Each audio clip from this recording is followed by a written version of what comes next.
두 번째 이제 주제로 넘어가서 언어란 무엇인가. 일단 언어란 무엇인가에 대해서 알아야지 언어를 배울 때 무엇을 어떻게 할지를 생각을 해볼 거 아닙니까? 예. 그런데 이 언어란 무엇인가 제가 이렇게 주제를 해 놨는데 아마 많은 분들이 이런 생각을 하시지 않을까 싶어요. 언어? 야 그걸 몰라서 묻냐. 어? 언어라는 것이 의사소통을 위해서 있는 거지. 그걸 그 뻔한 거를 가지고서는 뭐 언어가 무엇이냐 뭐 이렇게 해 가면서 뭐 제 주제를 잡아 가지고 그걸 떠들고 앉아 있냐라고 말씀하시는 분들도 있을 겁니다. 저는 언어가 무엇인가 의사소통에 간단하게 두지는 않습니다. 예. 자, 일단 언어에 대해서 일단 제가 이야기를 해 볼게요. 언어란 무엇인가? 여러분들 이 언어란 무엇인가를 이렇게 딱 보면은 여기에는 신호라고 하는 것도 여러분들 생각은 해 보실 수 있는 것이 있을 거예요. 예. 동물들 같은 경우에는 의사소통을 동물들도 의사소통을 한다 그러죠. 그런데 동물들은 그 동물들이 의사소통하는 그 방법을 두고 언어로 의사소통을 한다라고 이야기를 하진 않아요. 그렇죠? 예.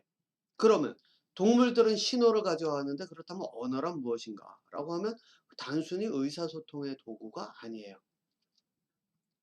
예. 자, 그러면 언어란 진짜 무엇일까요?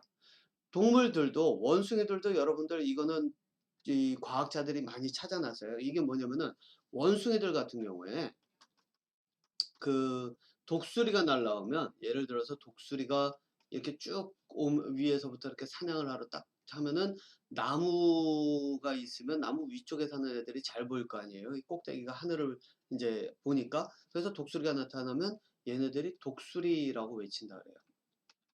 물론 독수리가 독수리가 아니라 신호이지만 독수리에 맞는 그 독수리를 지칭하는 신호를 한다 그러죠.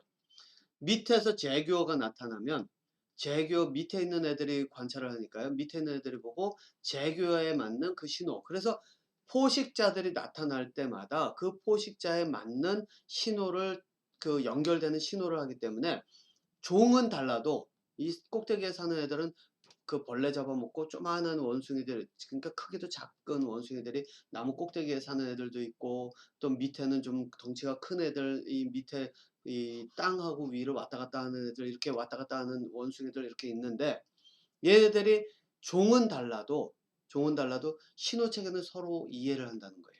그럴 수밖에 없죠. 이거를 독수리가 나타났는데 저게 뭐야라고 있으면 어떻게 될까요? 잡아먹히죠. 남들 다 피했는데 나 혼자 뭐지? 뭐지? 이러다가 그냥 딱 채가잖아요. 재규어가 나타났는데 저건 또 뭔 소리야? 그러고 나서 땅에 내려가면 재규어한테 그 사냥을 당하겠죠. 예. 바로 이렇게 생존에 따라서 생존과 직결돼서 서로 의사소통을 하는 게 신호체계라고 한다면 언어는 조금 달라요. 단순한 의사소통이 아니에요. 물론 여기에도 생존은 들어가 있어요. 그쵸? 내가 저희 의사소통을 하는데 생존이 들어가 있지 않을 수가 없죠. 내가 만약에 예를 들어 가지고 저 비즈니스를 통해서 저 사람하고 딜을 하고 있는데 거래를 하고 있는 협상을 하고 있는데 내가 원하는 방식대로 협상이 이루어져야 내가 그 운영하는 회사가 살고 내 회사가 살아야 우리 가족이 살고 그렇게 되는 거 아니에요. 그쵸? 예. 물론 저기 요즘 보니까는 회사의 회장들이라고 하는 사람들은 자기의 이득을 위해서 그 회사라고 하는 전체 이득이 아니라 자기의 이득을 위해서 주로 이제 자기와 자기 가족들의 이득을 위해서 하는 뭐 얼마 전에 뭐 TV 프로그램 보니까 그런 것 같더라고요. 예. 자, 어쨌든 이제 언어라고 하는 것이 물론 생존을 위해서 가기는 하지만 여기에는 또 다른 것이 있어요. 그게 뭘까요? 내 생각의 표현이에요. 생각의 표현. 예. 왜 여러분들이 한번 이렇게 생각을 해보세요. 그림 같은 거를 보고 뭐 몇 억짜리 그림이니 피카소 그림이 뭐 몇 억 되나요? 뭐 어쨌든 그러면서 저는 사실 피카소 그림 보면서도 이해를 못해요. 예. 그 이해를 못해서 저걸 왜 저렇게 그렸을까라고 하는데 예전에 고흐인가? 예. 그 그림을 보면서는 이 사람이 한 게 색이라고 하는 것이 좀 다른 사람들이 그린 것보다는 좀 이 사실에 가깝다고 할까요? 뭐 '이런 것들이 보이는구나.'라는 것 정도는 저도 인제 뭐 볼 수는 있는데 뭐 그 이상은 아니에요. 예. 어쨌든 생각의 표현이란 말이에요. 내가 보고 내가 이 머릿속으로 생각했던 것들을 표현하는 것, 이것이 바로 언어예요. 물론 그 표현이라고 하는 것이 언어뿐만 아니라 음악으로도 표현이 되고 그림으로도 표현이 되고 조각으로도 표현되고 여러 방식으로 되잖아요. 그렇기 때문에 이 표현의 방법이 다를 뿐이지 사실상 언어라고 하는 것도 내 생각의 표현의 한 방법이란 말이에요. 자, 그런데 요게 인제 후에 가면 여러분들이 뭐죠? 제가 발음에 들어가면은 인제 이야기를 할 텐데 이 표현이라고 하는 것이 그러면 왜 생기게 됐을까요? 언어라고 하는 것이 어떻게 생기게 됐을까요? 왜 원숭이들도 이거는 실험으로 알려져 있어요. 이게 실험이 예, 과학자가 생물학자가 어떻게 인제 연구를 했냐면은 이 원숭이들이 쓰는 언어들을 다 말 그대로 모음, 자음을 다 모아서 부분 잘랐대요. 그다음에 어떻게 했느냐. 모음, 자음을 섞었더니 물론 이 사람이 아마 제 기억으로는 영어권 과학자였기 때문에 영어를 가지고 이 모음, 자음을 가지고선 영어를 만들었더니 인간의 언어와 같은 발음이 나오더라는 거예요. 그러면서 주장하는 게 뭐냐. 원숭이들도 성대를 가지고 있는 것이 인간과 다르지가 않다. 그리고 그렇기 때문에 원숭이들도 사실상 인간의 언어를 사용할 수 인간처럼 언어를 사용할 수 있다. 그런데 이제 모르는 부분이 뭐냐면은 그럼 왜 원숭이들은 인간처럼 말을 표현을 하지 못할까? 바로 여기에 인제 딜레마가 빠진 거예요. 왜 그럴까요? 이 이야기가 이제 조금 있다가 발음이라고 하는 것이 인제 조금 있다가 아니죠. 이게 일주일 뒤에, 그러니까 다음 주 수요일에 인제 나가겠네요. 예, 어쨌든 발음이라고 하는 것에 대한 내용에 들어갔을 때 인제 좀 더 구체적으로 이야기를 할 거예요. 예. 자, 그런데 제가 이야기하는 것은 무엇이냐?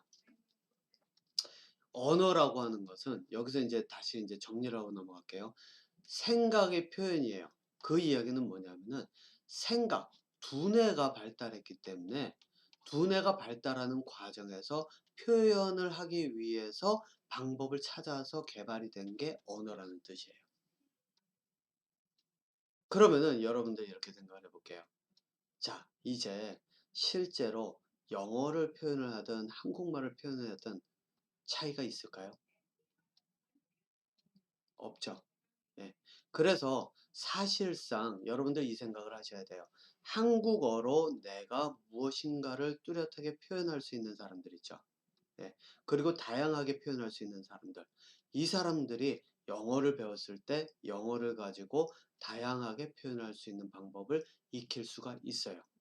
그게 뭐냐면은 굳이 새로운 지식, 그 뭐 뭐라 그러죠? 어려운 단어 이런 것을 써서 하는 것이 표현이 아니에요. 가장 이 효과적인 표현은 사람들이 알아들을 수 있는 언어로 말 그대로 가장 쉬운 단어를 써 가지고 가장 쉽게 표현하는 거예요. 이거는 여러분들께서 만약에 주변에 석박사 과정을 했던 사람들이 있으면 한번 물어보세요. 저기 뭐죠? 이 세미나 같은 거 발표할 때 어떻게 하는지. 이 세미나를 듣는 사람들이 나와 같은 전공이 아닌 경우에는 굉장히 쉬운 언어들로 다 바꿔서 그 개념을 전달을 해요. 그 얘기는 뭐냐면은 이거를 조금 어려운 용어를 써 가면서 막 이렇게 하잖아요. 그럼 그 사람들 못 알아들어요. 심지어는 제가 세미나를 들어갔는데 예전에 인제 어떤 다른 대학의 교수가 와서 하면서 이야기를 하면서 분자생물학에 대한 이 세미나였어요. 그래서 기본 개념을 전달을 하면서 이렇게 했었을 때 그 한 나이 든 그 교수가 이렇게 얘기를 하더라고요. 아마 이게 제가 들은 그 사람이 얘기를 했나 아니면 직접적으로 제가 본 건지 기억이 지금은 오래돼서 헷갈리는데 어쨌든 이런 이야기를 하더라고요. 굉장히 개념을 분자생물학에 대한 개념을 굉장히 쉽고 뭐 저도 그때 분자생물학이라는 거를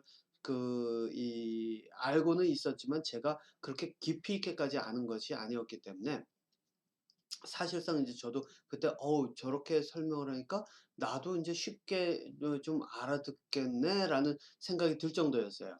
그 사람이 하는 말이 그러더라고요. 자기가 세미나를 하러 다녔나 아무튼 했는데 그 슬라이드를 딱 보고 나면은 그 제일 앞에 보통 인제 그 교수들이 그 앞쪽에 많이 앉아 있거든요.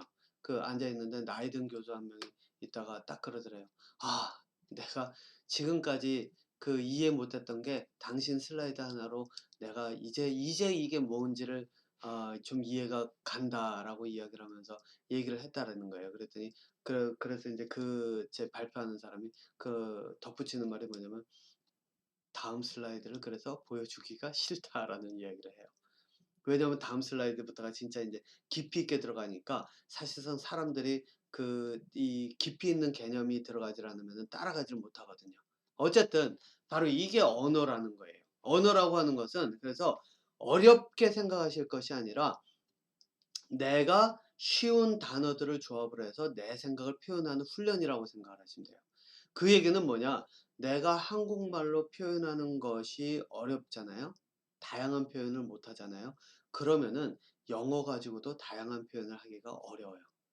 네. 그래서 사실상 여러분들 그 생각은 하셔야 돼요. 한국말로 표현을 하는 것도 영어를 배우면서 영어로 표현하는 그 훈련의 한 방법이다라는 거예요. 그래서 매일매일 여러분들께서 한국말 영어 표현뿐만 아니라 한국말로서도 표현의 다양성을 늘려가면 그러면 영어를 익혀갈 때 이 표현할 수 있는 그 범위가 확장이 된다라고 보시면 됩니다. 예. 자, 그렇기 때문에 언어는 생각의 표현이에요. 의사소통이 아니에요. 의사소통은 생존을 위해서 내가 가장 기본적으로 가지고 있는 기능이고 신호와 다르지가 않아요. 진짜 언어라고 하는 것은 내가 가진 생각의 표현을 위해서 내가 배워가는 것이다라고 보시면 됩니다. 자, 이제 요 다음 TV 똥덩이 내용에서 영어 공부하는 방법을 시작하도록 하겠습니다.